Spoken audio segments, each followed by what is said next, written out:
Just in case you wondered what we're talking about today, we are talking about LinkedIn basics. Oh, someone else is trying to come in again. Right, okay, brilliant. So I'm going to share screen now. Just give us a thumbs up if what you can see on your screen is LinkedIn Brilliant Basics. It'll be good to know that we've got, thank you, Linda. It's good to know we're all talking about the same thing. Big one. So, Samariti, good to see you. And Richard and Jalex, good to see you too. I will try my very best to keep an eye on the chat box if there are any questions. But if I if I lose track of your question or whatever, feel free to come off of mute and interrupt me, because this I don't want this to be a lecture as such. I want it to be a value, and really the best value is by answering questions. But if it's okay with you, we're gonna rock around the LinkedIn Brilliant Basics clock for right now. But so in the chat box, I'd be really grateful. Just help us understand who's on the line. If you just put in cameras on, if you're comfortable doing so. What city are you coming in from? I know at least one of us is in Preston, but it'd be interesting to know where everyone else is. How did you hear about this event? Did you hear about it on LinkedIn, or did you hear about it on Eventbrite itself or on Twitter? Or that would be really helpful to know. Charlene's in London. Welcome, Charlene, and Smriti as well in London.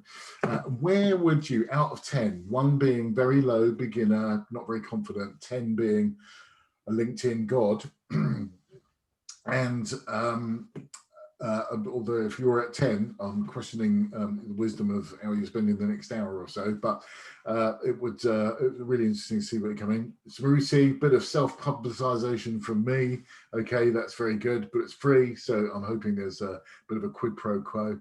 And just managing expectations. We're not going to be doing anything fancy today. I was on a call earlier on where we probably are going to do something a little bit more fancy there, but this is just about the basics. So in a nutshell, if you haven't spoken to me before, I'm Keith Rosell. I've had a long career in corporate sales with some big brands, BT, HP, EDS, people like that, and a whole number of SMEs, including myself. I am very much an SME at the moment.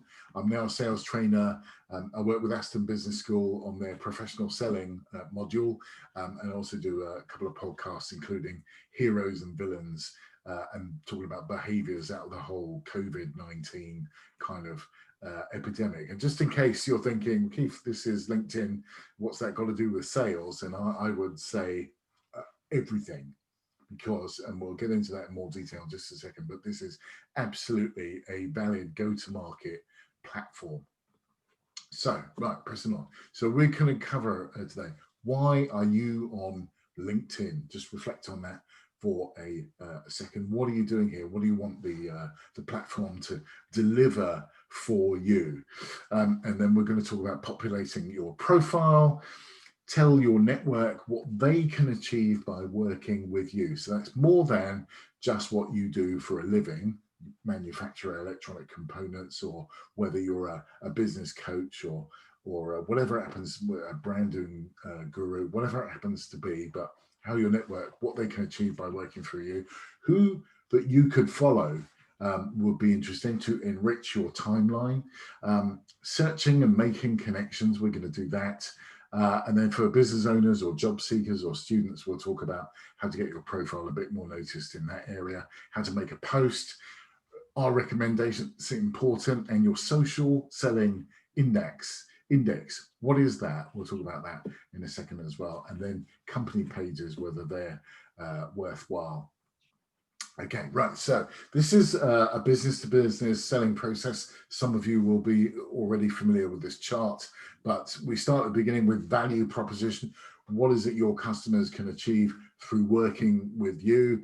And then on go-to-market strategy, lead generation, deal qualification, qualifying those opportunities that are coming through your door or into your inbox, and a pursuit strategy if it's a larger opportunity, more complex opportunity where you've got to speak to more than one person maybe who's making a decision in that organization. negotiating close, and then maximizing yield. Now, all of those, where you can see those red lines at the moment, LinkedIn is relevant to all of those around your value proposition, choosing your target audience, your go-to-market strategy. LinkedIn in itself is a go-to-market strategy. It's a great research tool. It can generate leads for you if you do it right and people know how to get hold of you. It can help you qualify deals for sure. You can just do your own research, understand, is that person as important as they say they are? And if they're not, then you can look at researching who would be more important and another person to talk to. There are ways and means of doing that. Okay, right. So LinkedIn then is, well, when I started on LinkedIn in 2004, there were less than 1 million people on the platform. And I always wondered, why am I on here? And it has evolved through the ages, so to speak. And I just thought it was an online recruitment or CV posting kind of tool. And it probably was in the beginning. And who knew that it would grow to close on 500 million, 600 million users today.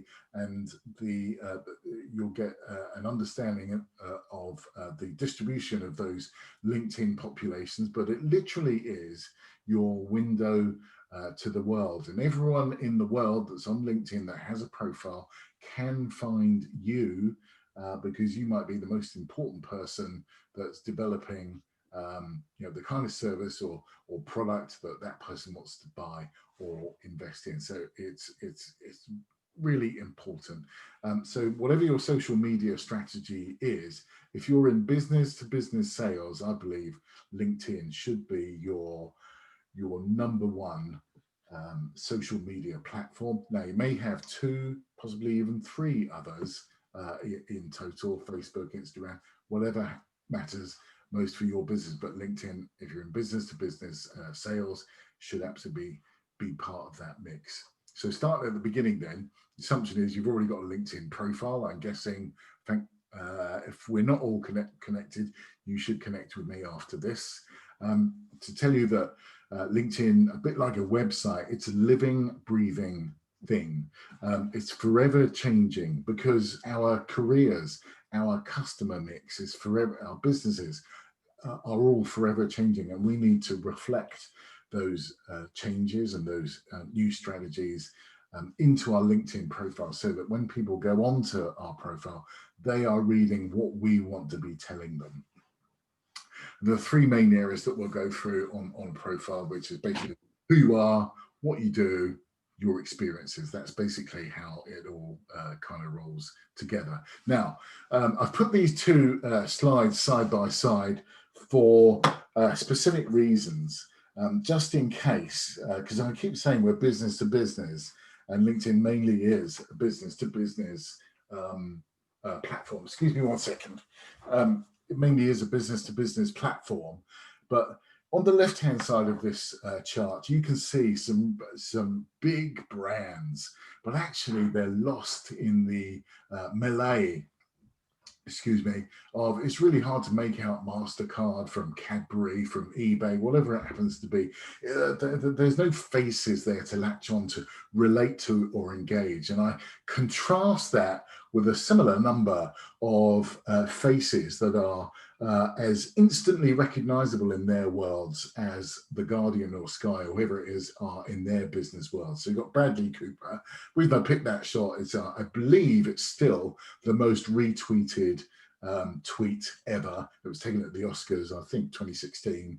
And you probably I recognize most of those people on there, but people engage with people. And that's why we're going to be focusing a lot on your profile shot today. Not everyone likes their photo being taken or being posted, but if you're in business and you are the face of that business, then I'm afraid that's going to be a hurdle that we need to get over somehow.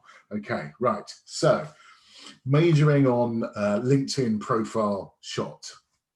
So now these are all, and I put these up here to emphasize why these probably shouldn't be used. So if your LinkedIn photo, and we'll come to them in a second, looks anything like this, then I'm going to encourage you to change it. So top left, we've got a player sat in his bathtub with a bottle of Jack Daniels or something like that and a big fat cigar. Okay, that's a Facebook thing, and only then for your close friends. I would suggest that that's not the face of your business. It certainly shouldn't be. Across the screen, we've got a guy at some kind of drinking contest where they're guzzling out of a bottle of some kind. You don't want to be portraying yourself as that. We've got a picture taken of me about 20 years ago on the beach in white. That's actually not me, but you know, unless you are a Speedo model or you're selling surfboards, that is not the right photo. And there are Speedo models, would you believe, on LinkedIn, and bikini models on LinkedIn, and that may be highly appropriate for the world that you inhabit and the customers that you want to attract to your brand, your persona, if you like. So going across, pig in the nose, nope. Another one, which is, I guess you would call a cartoon or a vector. No, we want to see you, whether you like that or not. We want to see you, who we're going to be doing business with. And again, on the bottom row, it's too close up. We can't see all of your face. It needs to be kind of like you're seeing me on the screen just now. Would you recognize me in the reception area of your office or your factory? From this sort of image, you probably would. A photo of your pet, obviously not. Party girl there with a glass of champagne. I have to say, you know, marketing week, if anyone's, or campaign week, if anyone's read that, it's full of those kind of photos. Maybe for a marketing world, that's okay. But in terms of attracting new clients, not. You and your pet, obviously not. So hopefully I've labored that to death, and we've got the impression that the photo is really, really important. So, and the difference between having no photo and a good photo is that you'll get approximately 14 times more views because people want to engage with other people's. So it's a good photo, and you don't have to be Heidi Klum or George Clooney because people will also want authenticity, but you'll get 14 times more views. So we want to know who you are. Okay, so I'm going to come off of this share just at the moment, and I am going to go to Linda's profile. Now we've got someone else trying to get through. I think it's JLex. There we go. Right. Okay. So Linda, you've been really kind, and you have volunteered your profile. Thank you for that. And just want to make sure that mine is going to come up when I need to refer to that as well. Some points on here, I can only refer to mine because I'm logged in. I hope you kind of recognize that. Okay. So Linda, I'm going to be really constructive, but I am going to give you some feedback about this because I want to help. So here's a couple of things.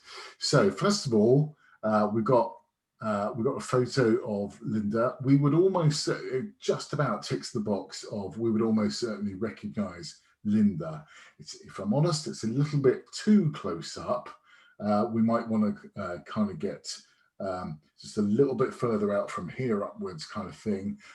You've got a lot of shadows on your face there, and that might be worth thinking about. Now, I'm based in Yorkshire, and what that means is primarily that we're really frugal with cash. So I just want to contrast that with the photo that I happened to be at a function a couple of years ago, but only a couple of years ago, and there was a professional photographer, and I said to the guy, Jeff Harris, I said, if I give you a credit whenever I show someone this photo, I said, would you mind taking a photo and sending it to me? He did it for free. That makes me an honorary Yorkshireman, and you know, give me another 20 years, I might make it all the way through to fully fledged. But anyway, so a professional photo with lighting. You can see, chances are you'd recognize me, especially if I was wearing that shirt. You would certainly recognize me in your reception. Okay, so that's the case. Sort of inputs. A photo, absolutely vital. And if you can see my cursor moving across the screen here, all the entire, whether you're looking at this on your smartphone or on a bigger screen, on a computer, a desktop computer or a MacBook, then this area on the screen is called above the fold. It's the area that people instantly JLEX. What about using your logo as your profile photo? No. No, I don't believe so. We'll come on to that in a second, but as your profile photo, I believe it's got to be you. At the end of the day, it's your profile, you can do whatever you want, but in my experience, it needs to be you. Excuse me. So, photos, Linda Monk, and we're First Line Connections, so we can see that I'm connected to Linda.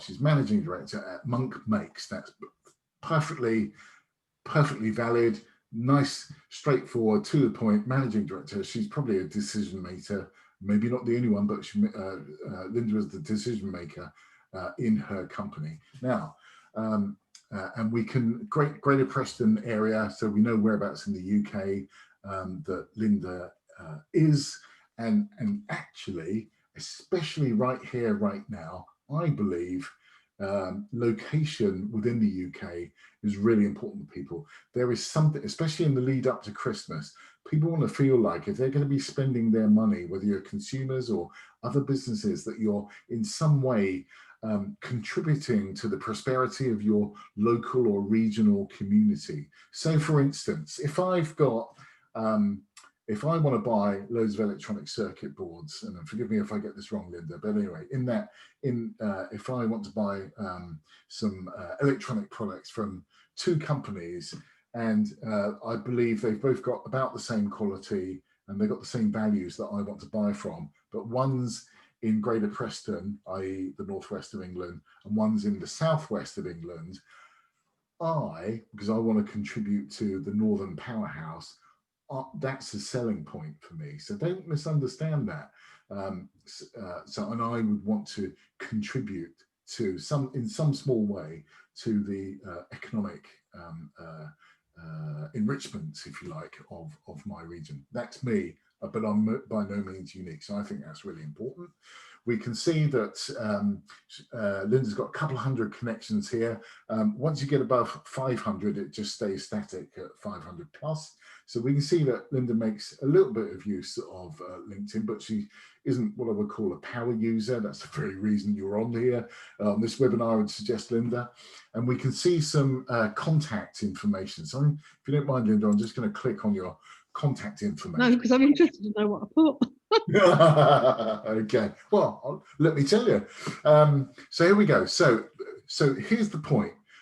So Linda does approximately what we're looking to buy. How do I get hold of Linda? This is the context in which we're looking at things. And I can see that this is Linda's website, which is fantastic. She's got that on there. And we've got an email. So the only way we can get hold of Linda, if we want to buy something, is sending an email, or if we connect on LinkedIn, a direct message on LinkedIn.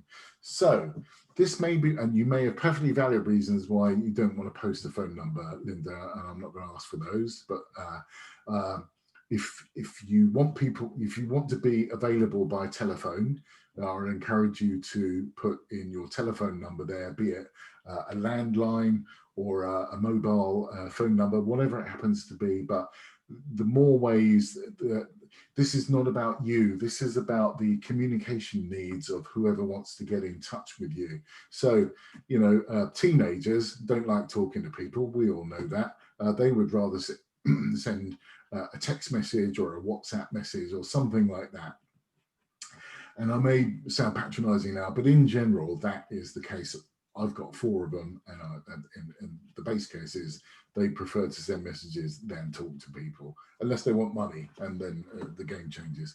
But I kind of get that. So so this is about other people's communications needs. So it may be worth thinking about a phone number. Similarly, if you're on other forms of social media, be it Twitter, Instagram, whatever it is, there's also provision, if when you're logged onto your own profile, that you can enter into your, I'm just going to go onto mine for a second, and then put in my contact information. You'll see there's an array of different information. My website, the podcast that I co-present is on here, my telephone number. Excuse me.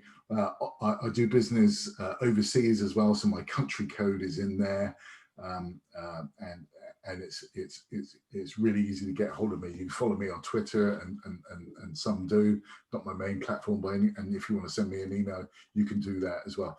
I put my birthday in there. Habit more than anything. You don't have to at all, but some people like to stay in touch that way. Anyway, what can I say? The other thing that I'm going to show you on my profile, because it won't be listed on Linda's, is that on Linda's here, you'll see here, there's a lot of white space where I'm waving my cursor right here. If you go to mine, so you'll only see it when you're logged onto your profile. You'll see a little speaker here. And if I share computer sound, if I press this, you'll hear how to pronounce my name. Here we go. Keith Rosell. Okay, right. Now I've got a fairly straightforward name, and Linda, with every respect, you've got a fairly straightforward name, but that's not always the case. We live in a diverse country, so I think it's a professional courtesy. I think most people would prefer to pronounce someone else's name correctly. I think that's a really good thing. It shows that you care about these kind of what I call softer sort of skills. Let's go back to Linda's again. Now, someone was asking, and JLEX, yes, absolutely, Smriti, absolutely, you should be thinking of that. So when you log onto your own profile, Smriti, you want to, now some people play with it and they make a bit of a joke out of it as a method of further engaging someone. I'm a bit more straight-laced than that. I'm fairly straightforward. So JLEX also, you asked earlier about using your logo. Now I believe this banner space, what's called the banner space here, is prime real estate for eyeballs, and it's 5 times the size of your profile shot. So your profile shot is just so people can recognize you and kind of relate to photo. There's all sorts of research, by the way, from Stanford in particular, on what you can tell just by looking at someone's photo. You've never met them before. You can tell many things instantly. Gender, generally, you can tell just from looking at someone, but is it actually quite scary what an experienced person can deduce just by looking at a photo? Quite scary. Won't go into it. You can read it about Harvard. Over here, we've got if it's just the blue, the default sort of blue, then I don't think you're really maximizing your profile. This here is to tell other people, bring your story to life. So you've got a manufacturing business. So I would think that you want to put something that's aligned to your business on there, Linda, around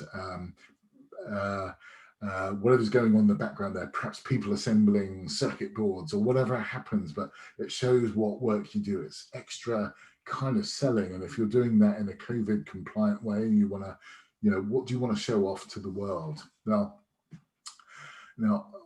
just contrast that. I do, a lot of the times I do in-person training. Now, we're not always able to do that. And I'm doing much of my work online now. However, this bit of real estate for me, which I think JLEX might have actually been at this presentation, God, it's a couple of years ago now. But anyway, that kind of tells people what I do. I do sales training, frankly. That kind of tells a bit more of that story and brings it to life. Alrighty, so we're dealing with above the fold now. Also, Linda you've actually, fantastic. Look at this, we've got our website on here as well. That is a really good point. Now, I wouldn't suggest, especially if you're an SME, if you're a Unilever, maybe, and you've got 1 million followers, you can post from your company page. But in general, I think your company page is good to have up there because you can have your logo up there, and it's Again, it brings it to life. It's more colour.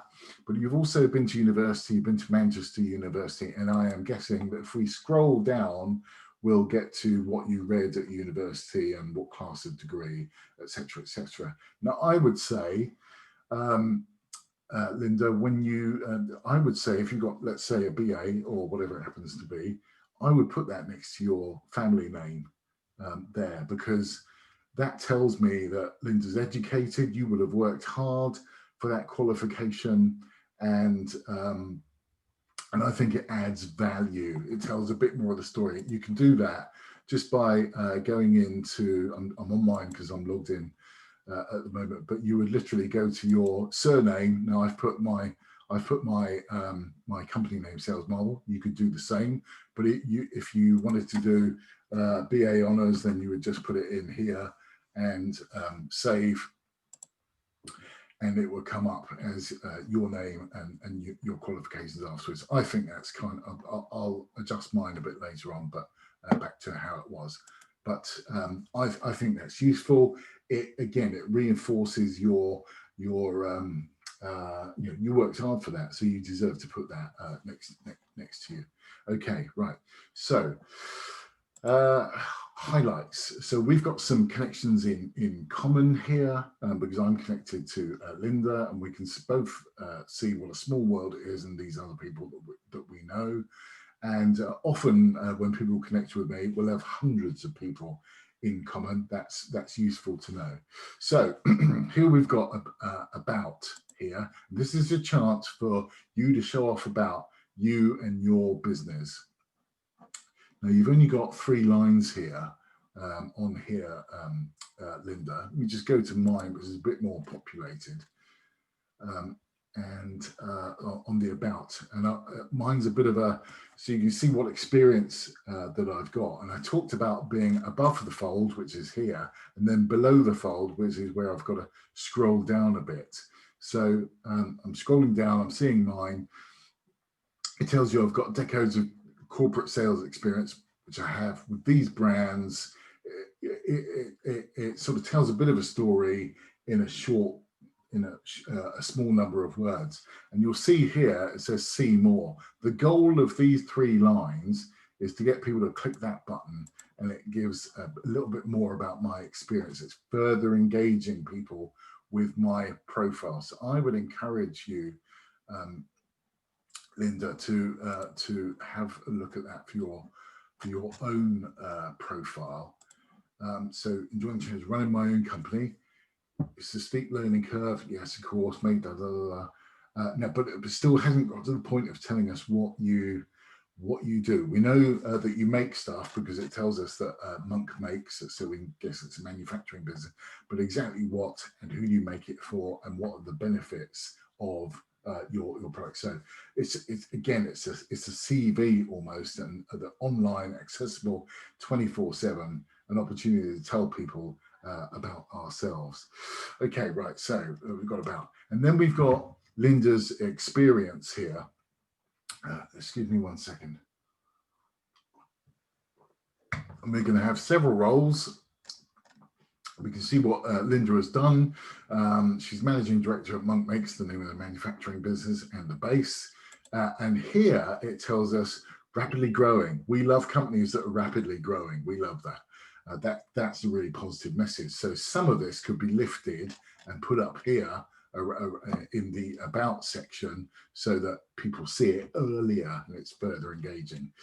Rapidly growing company producing kits of electronic components, hobbyist, plus schools and colleges. So we've got what she does.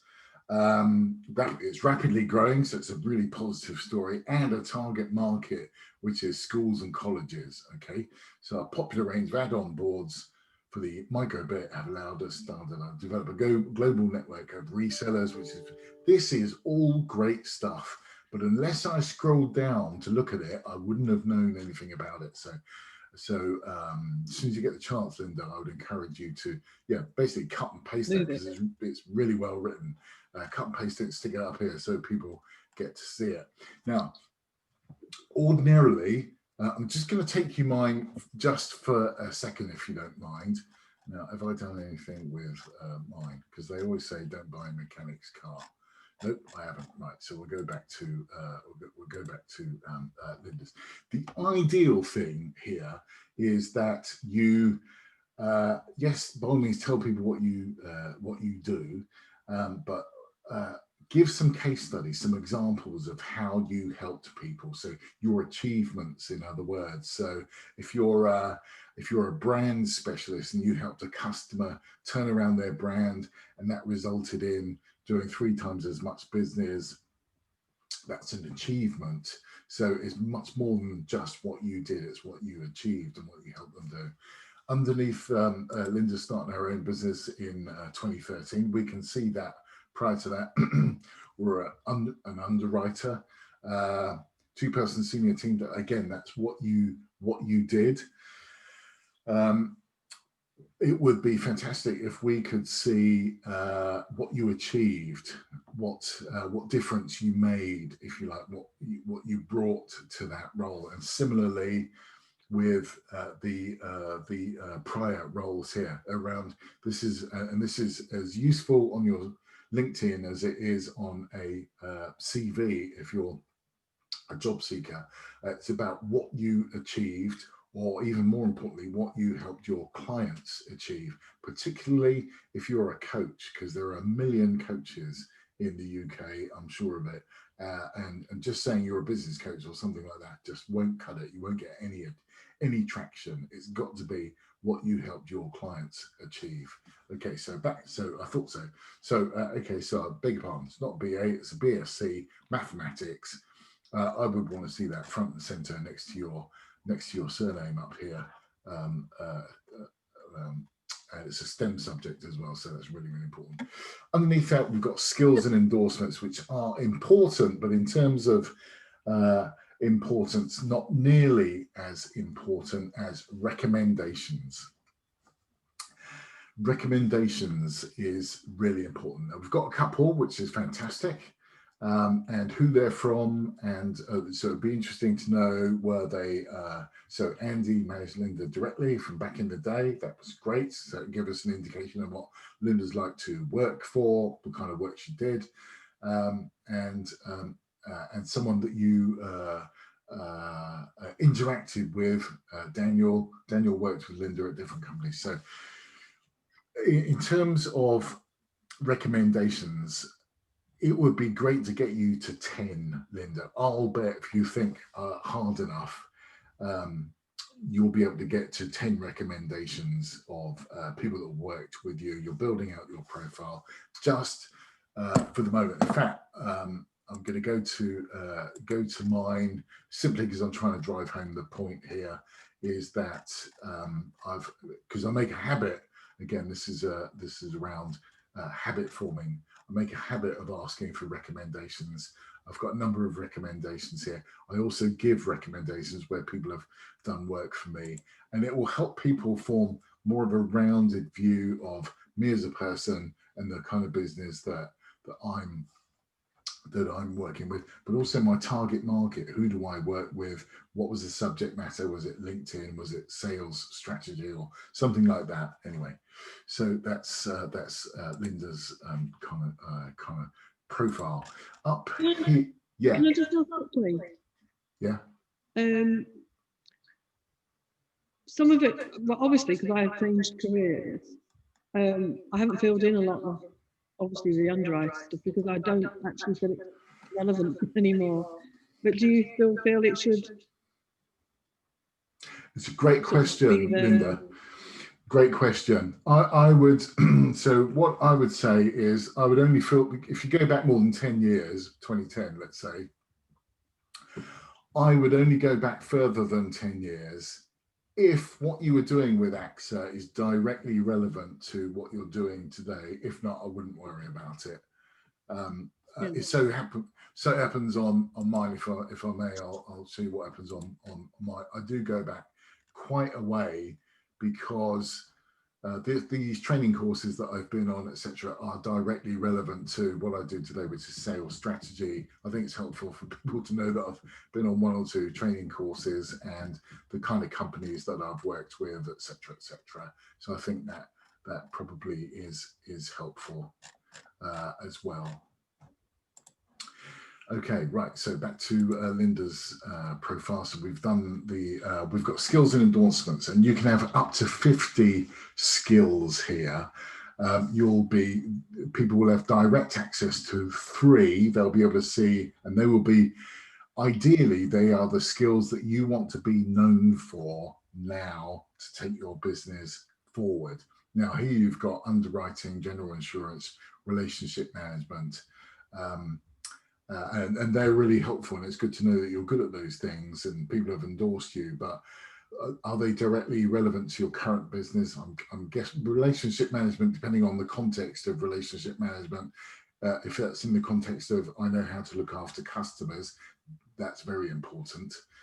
General insurance or underwriting, probably not. So if you don't mind, Linda, I'm going to show more here, and there's some other skills. Is it good to know that you've been endorsed for training? Maybe, but all of this, new business development, that would be helpful that you take an area like that. But maybe there are some other skills you could look at, perhaps manufacturing knowledge, perhaps customer service. You want to be known for customer service.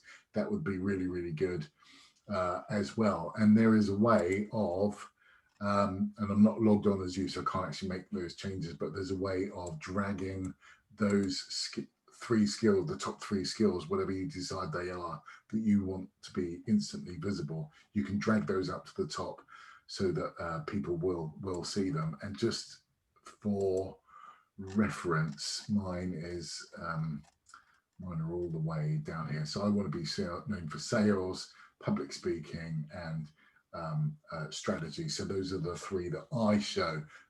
JLEX, you'll have your top 3. Brand's got to be in there, public speaking probably.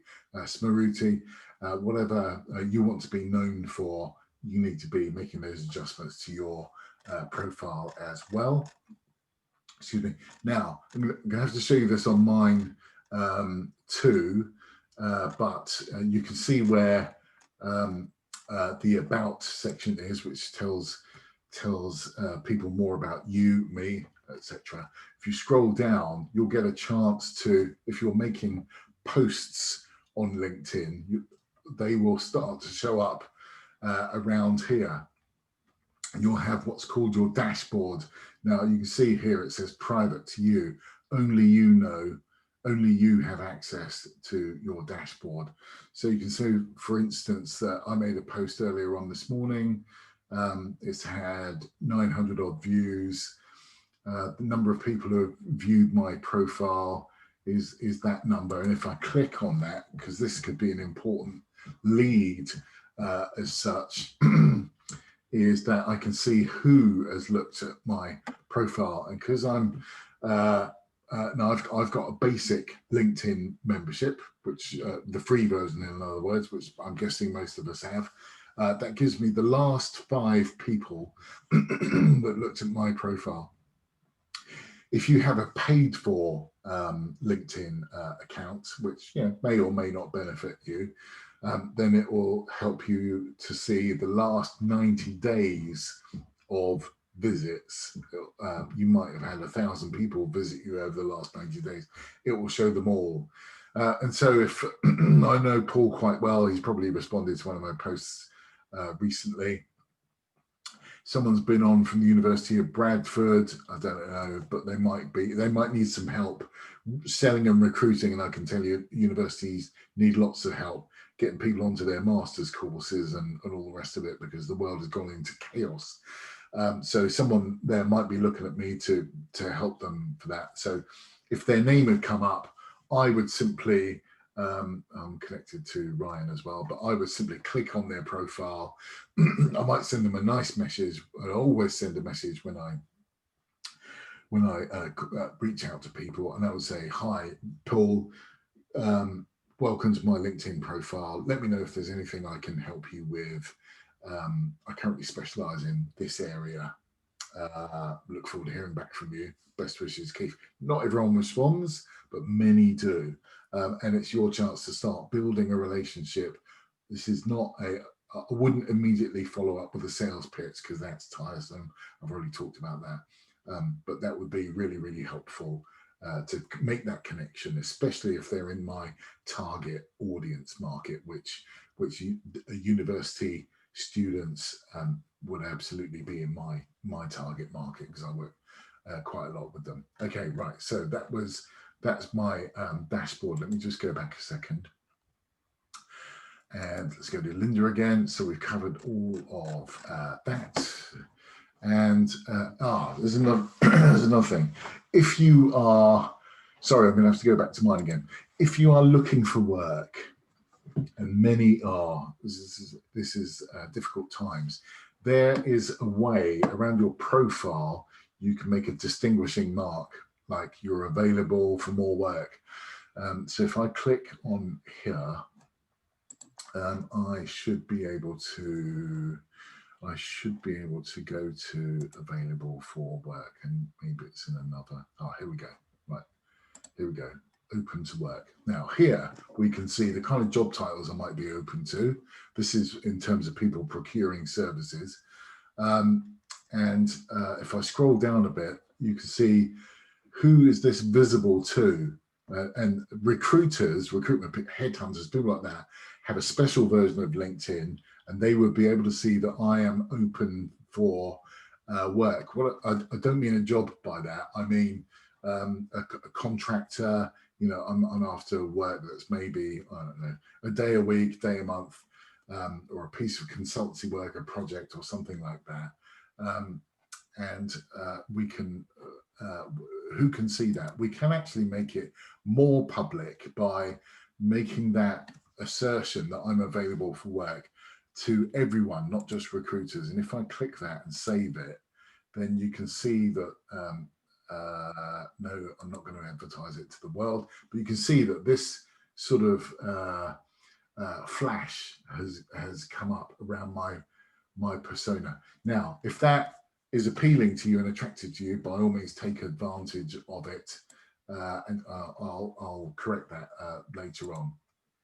I personally don't necessarily want that, but if you're a job seeker and you're watching the recording of this, then that may be helpful to you. So let me just go rid of that. What's next? So we talked about dashboard, we talked about post views. Let's talk about adding a connection, isn't it? Let's go back to I'm going to have to stick on mine for a minute because we're going to do some searching. Let's just say, Linda, I'm going to put you on the spot now, but I didn't tell you who I was. If you could wave a magic wand, and who would your next ideal client be? Is there a big customer that you would love to have on your books? Oh, I'll put you on the spot now. So you sell to retailers, people like that, don't you? yes. Okay, all right then. So look, just for the sake of argument, let's just put something in there around. I'm going to try one that we've got, but we just. Yeah, all right then. I'm not connected on LinkedIn. Okay, what's their name? Kitronic. Sorry, how do I spell that? KIT. Yeah. RON. CS. Kitronic. Kitronic. There we go. So we found it straight away. Kitronic. Okay, let's pretend this is our dream client. Okay, so we're searching on here. We've come up with their company. We can see they've got 123 followers. So I could decide, first of all, if they're a target client of mine, first of all, I'm going to click that button there and I'm going to follow them, so that if they make a post from this LinkedIn page, it's going to come into my timeline and I'm going to be able to see what they're up to online, so that when I do get to have a conversation with them, I can know a little bit more about their business. That's a really good thing to do. But and they have 10 employees on LinkedIn. Excuse me one second. They have 10 employees on LinkedIn. So again, this is LinkedIn research. You might even recognize one or two of these names, Linda, that we've got a number of people on there. We might say, I'm not actually going to do this, but we might say we're going to go to the technical director, Dave Sanderson, already, and this is his profile. Now, okay, now we're not on the line to Dave Sanderson just now, but it looks like he's into his diving, but I'm not sure I'd recognise him in reception, and he's not taking advantage of his real estate there. However, we can find out some stuff whereabouts Dave is in the world, Greater Leicester area, but also we might have been after Dave to get him on the phone for ages, but never been able to do it. But it turns out, excuse me, that me and Dave have got someone in common. So I could, if I chose to, I could reach out to Karen, who know in common, Karen Curitan, and say, how well do you know Dave? Could you effect an invite? Could you effect an introduction to Dave? And that would be, and then Karen would go to Dave's profile. She would either send a message or whatever, however she communicates with Dave, say, please speak to Linda. She's really good. She makes excellent kit. They could be just what you're looking for. Effect that intro, and then you've got your in to Dave Sanderson, the technical director of that company. But that would be a great, it's what we call a warm intro. So assuming that there's a level of trust between Karen and Dave, there's a relationship there, you've got the warm intro to be able to have a high gain conversation with Dave Sanderson. That would be a fantastic way to use LinkedIn. One of the great benefits of doing that. Okay, right. So we have,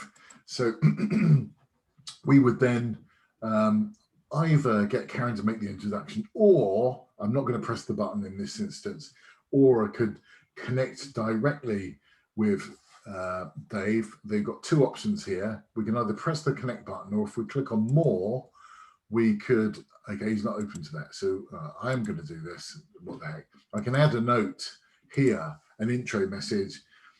Dave, Linda here from Monk Makes. We do this stuff. It's really good. Would love to have a quick chat. Don't take that verbatim, but it was just for the purposes of this conversation. But that would be the way you fill in your message, click on send, off it goes. Dave may not respond, or he might not respond straight away, but it's another way of getting in touch. The good thing about LinkedIn and the way the world's currently working, where many people aren't in the office, they're working remotely from home, is that you haven't got to go through a gatekeeper. So if you're phoning up, there's almost always someone in the way that's preventing you from getting in and wasting Dave's time. If you send a LinkedIn message from your phone, the chances are really high, no matter how senior they are, that it's going to go through to Dave's phone, and he's going to get that message from Linda on his phone. It gives you a much higher probability of getting a response and setting up that one-to-one communication with that person.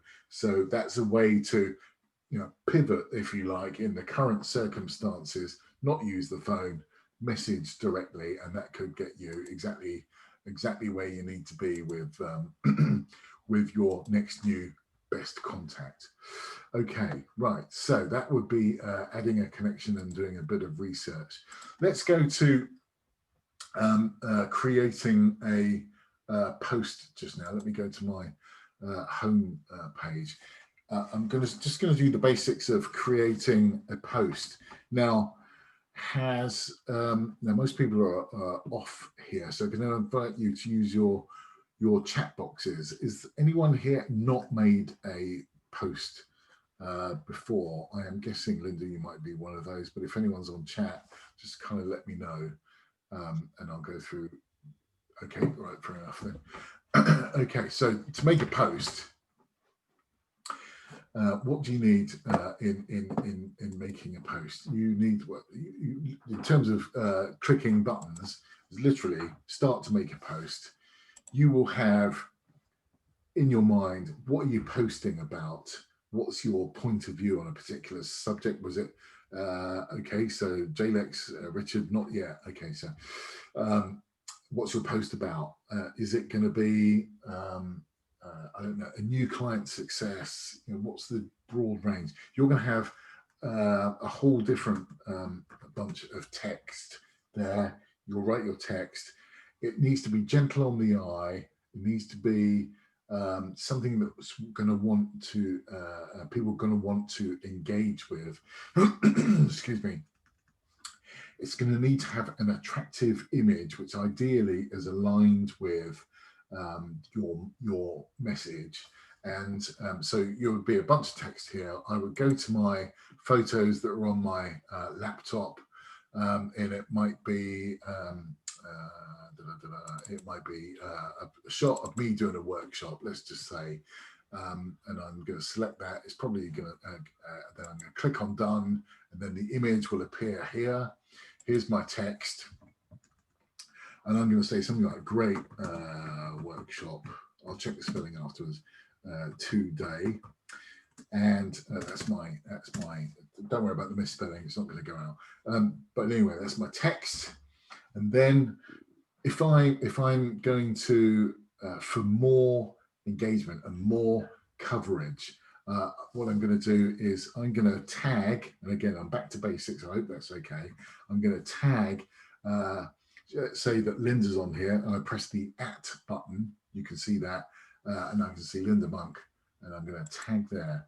And I'm also going to tag JLEC, so I can see, and there we go.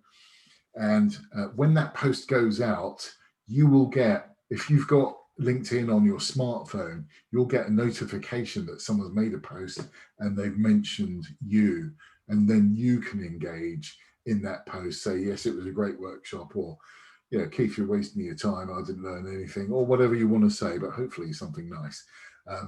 Now, if you want to get, you can, with that photo, by the way, let me just go on to that and see if it'll let me do, yeah, okay, right. So the people at this workshop, there's another way to do that. I'll show you this while we're on there. We're on the photo. Click on the photo anywhere, and then again, I can click on all the people that won't come up with your name because I've already referenced you, Linda. So let's just say Linda Ruck was on there. Let's just say that Smaruti is on here, which she is. You can do this up to 30 times. You can tag 30 people. If you're trying to do it from your phone, it's a bit fiddly, but it can be done. And then that way, all of those 30 people that are mentioned will get a notification. So be careful how you use it. But generally, if we're all in the same workshop, most people will be comfortable being referenced there. Let's pretend I'm done on that, and that's now for even more engagement. There's the there's hashtags that you can use. Forgive me for asking that. All right, are you familiar with hashtags, Linda, or is this a new thing? I understand the concept. Okay, right. Okay, sorry. I did say it was basic, but okay. So you can increase coverage by putting hashtags in there, and if you press the hashtag, and we're still online with the server, then we could put. Here we go. So I'm going to put something in about learning, and you can see that when I press L and E, it comes up on the screen now. With a number of options, and these are the most engaged, the number of people in priority order, number one being the top, leadership. That's what people are engaging a lot with, because I put in LE. So leadership is the top one. So if I want lots of engagement, I would click on that. On a post, if you have between minimum of 3 but a maximum of 5 hashtags, you'll find you get some decent coverage from that.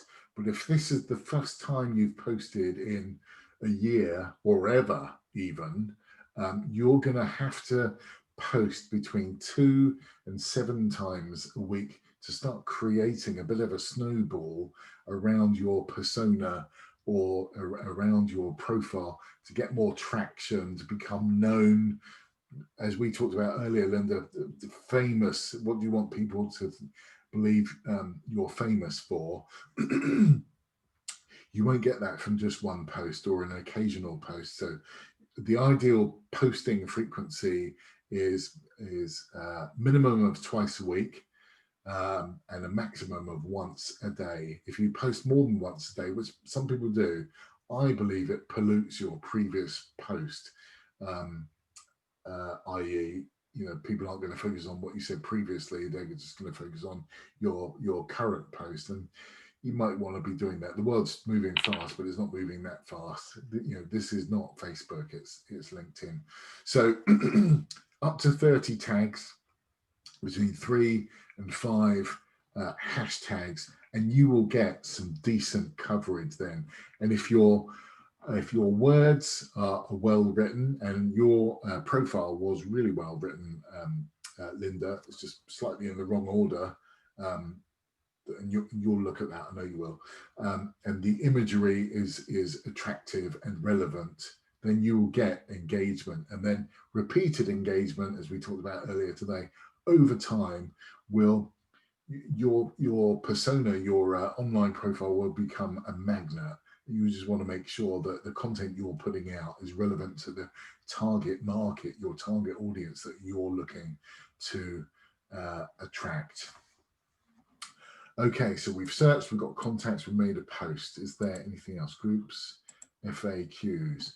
Right, it is 14:59. I promised to, let me just shut that down. I'm going to discard that post. There we go. I'm just going to come off of share just now. In the 1 minute or so that we've got left now, I think we've been around the houses. We've had a really good look at the functionality of LinkedIn, and hopefully you've got a bit of a view of how you want to be using this and some hints and tips that I hope will be useful to all of you. Are there any questions that you've currently got at all? And it doesn't matter if there aren't any. But okay, right. So if you want to, you're very welcome. If you have got any questions which just come to mind after we finish this call, by all means, drop me a line. My email address is keith@salesmarvel.co.uk. I'll put that in the chat box for you. Lindsay, you've already got that anyway. Salesmarvel.co.uk. Because we're on Zoom, you can go to the chat box and click on those 3 dots, and you can save the chat. And after I terminate the call, you'll get my email address, and you'll be able to cut and paste from that. If there aren't any more questions, then if that's okay, we're 3 o'clock on the nose. I'm going to finish the call just here, but listen, thank you for coming on board. I hope you've got what you wanted from this webinar. I do these a couple of times a month, so if it's helpful for your other staff, employees, or network, please get them to have a look at my Eventbrite page, Sales Marvel. That is always advertised on there. But in the thanks, Charlene. Good to see you, so to speak. And I hope you've enjoyed that.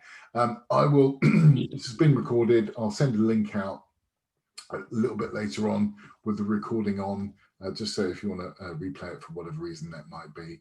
But I've enjoyed your company over the last hour or so. Thanks for all the engagement. Take care, everyone. Thanks, Linda. Good to see you again. Thank you.